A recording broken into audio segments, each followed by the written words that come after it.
Pakistan bowling pace duo Wahab Riaz and Mohammad Amir have lost their central contracts.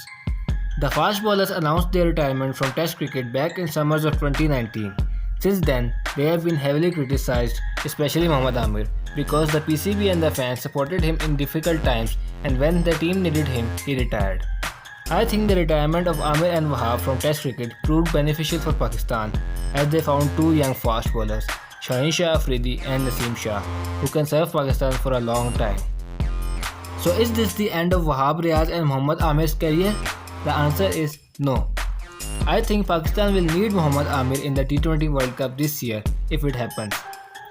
There are some other changes in the central contract too. I will discuss all of them one by one.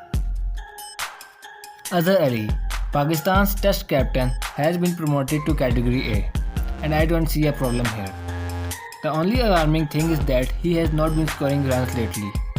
He has just scored 100 and has nothing else. Well, it would get better because Pakistan didn't play Test cricket in 2019. So that's gonna improve as Pakistan will play Test series against England and other teams. Babar Azam has retained the Category A. He is the captain of Pakistan's T20 side and has just been named the Pakistan's ODI captain. Babar Azam has been terrific in all formats for Pakistan. In 6 tests, he has scored 616 runs at an average of 68.44 with the help of 3 centuries and 3 half centuries.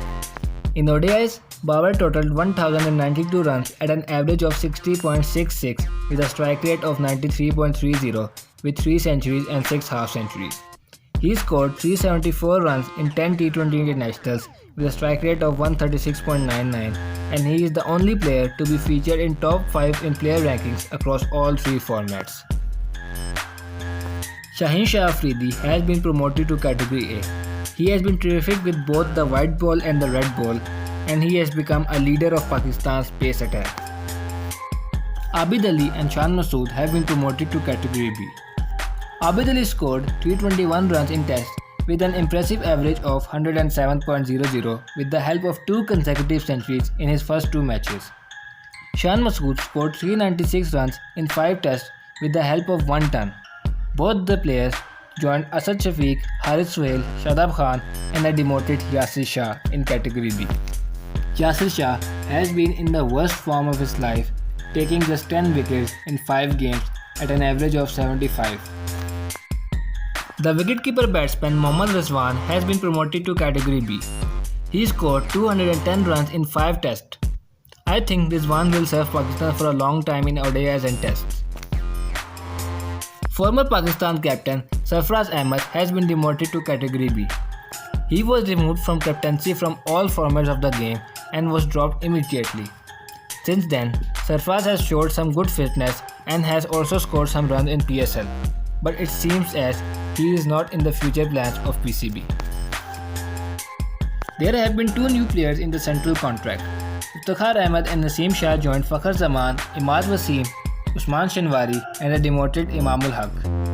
Both the players have performed well, especially Naseem Shah, who became the youngest to take a 5-wicket haul and a hat-trick in tests. PCB has also introduced an emerging category involving Haider Ali, who was one of the highlights of PSL 5, Mohammad Hasnain, the leading wicket taker of PSL 5, and Haris Rauf, the BBL sensation. Here's my point of view on this list. I think PCB should introduce categories based on the formats of the game. Like a category for those players who only wanna play Test cricket, a category for those players who only play T20 cricket, and a category for those players who wanna play 2 or all the formats of the game. By this, there would be no need of dropping players who don't wanna play Test cricket, and it would also help the selectors to select their team for a specific format. That's my point of view. Well, that is it for today. Hope you liked the video. Thank you for watching. Don't forget to subscribe.